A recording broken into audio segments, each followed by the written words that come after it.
Cuando yo llegué al museo, llegué tras muchos meses en los que no había habido director. Esa circunstancia es muy delicada en las instituciones museísticas porque aunque siga habiendo una programación, aunque el museo sigue trabajando, sigue funcionando, está abierto al público, sigue habiendo exposiciones, parece que está sin interlocutor, como que no tiene una cabeza visible, una cara visible. Y la dirección de un museo no es únicamente realizar una programación, sino establecer un contacto constante con el público, con otras instituciones, cuidando de que el museo funcione de la manera adecuada, estableciendo contactos constantes también con la prensa, desde un punto de vista, digamos, de comunicación, y transmitiendo el entusiasmo que tiene el equipo del museo y los proyectos del museo. Si falta, digamos, esa cara visible, parece como que el museo está a la deriva, y de alguna manera yo creo que eso fue lo que sintió mucha gente y sobre todo la ciudadanía en Galicia respecto al CEGAC durante esos meses. Por otro lado, yo encontré con un museo que no tenía, cuando yo tomé posesión, me encontré con un museo que no tenía ya programación, y era muy importante y muy urgente el resolver esa programación. Las programaciones a veces el público no sabe, pero hay que hacerlas con mucha antelación, por tanto improvisar programaciones bueno, tiene una parte de reto, pero también hay una parte de enorme dificultad y es algo enormemente delicado. Por eso, cuando hay cambios entre una dirección y otra, se suele dejar un margen suficiente para que quien llegue pueda hacerse con las riendas y con el funcionamiento del museo y tenga tiempo después para, digamos, realizar una programación. Eso no fue así porque el concurso se postergó demasiado tiempo, se alargó, yo creo que de manera innecesaria durante meses y meses, y eso hizo que la programación que ya tenía planteada el anterior director, Miguel von Hafe, pues se fue agotando. Cuando yo llegué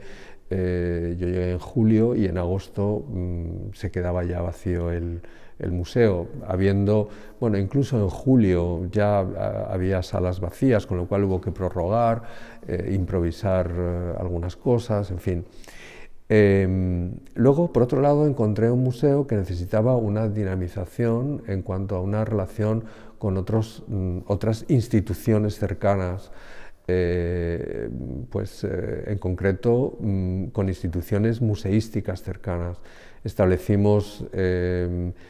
proyectos de colaboración que no se han podido realizar con la Fundación Luis Seoane, desde el momento en que inicié esos contactos con David Barro, pero David Barro salió hace relativamente poco de la institución que dirigía, de la Fundación Luis Seoane, y con el marco, por ejemplo, que estábamos tratando de establecer también unos lazos fuertes de colaboración, pues ahora se abre una cierta incertidumbre al no saber un poco qué es lo que va a ocurrir.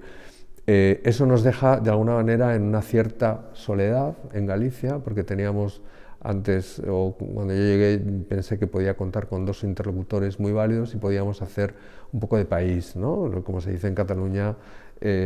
hacer país, es decir, juntar el hombro y tener consolidar ese eje Coruña, Santiago, Vigo, ¿no?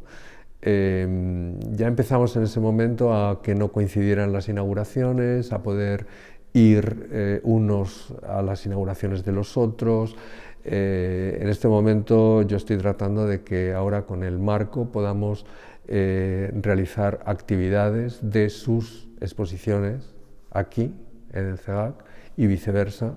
de manera que haya una especie de efecto llamada, ¿no? Aunque son ciudades distintas, el público en Galicia es el mismo. Y luego también encontré otra cuestión muy importante que ha habido que dinamizar, y era un personal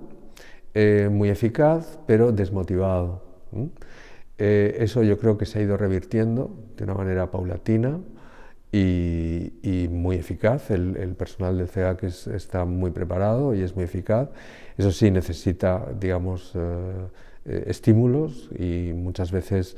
las instituciones no son capaces de dar ese estímulo a sus equipos, y eso es algo que, bueno, que para mí es prioritario e intento mejorarlo. Y luego hay otro problema que también se ha ido resolviendo en este último tiempo, también porque la gerente, que tenía sensibilidad hacia ese tipo de cuestiones, como era, por ejemplo, la necesidad de mantenimiento y restauración del edificio. En este último año o este último año y medio se han emprendido cuestiones muy importantes. Por ejemplo, toda la restauración de la carpintería metálica, que llevaba mucho tiempo sin mantenimiento, la pintura de partes exteriores del edificio y la restauración integral, por ejemplo, del patio inglés, que es un elemento arquitectónico muy singular del edificio, que es ese patio, digamos, que está como hundido, tiene unas escaleras que conectan desde la calle, y es totalmente triangular. Las ventanas que dan a ese patio inglés estaban totalmente arruinadas porque no habían tenido un suficiente mantenimiento continuado. Y claro, en un clima como este, donde llueve tanto, donde hay tanta humedad, si no se hacen de una manera continuada, si no te vas poniendo 5 euros cada 4 meses, después vas a tener que pagar centenares de euros o miles de euros, ¿no? Y eso es algo que, por ejemplo, pues estamos trabajando también en ir cuidando el edificio. El edificio, como todos los edificios, necesita ser cuidado. Es nuestra casa, es además la casa de todos, y necesita ser cuidado y mimado, y por tanto hay que estar, digamos, como encima, hay que estar viendo si hay una grieta, si hay una filtración, y eso es un trabajo permanente, ¿no?, de observación.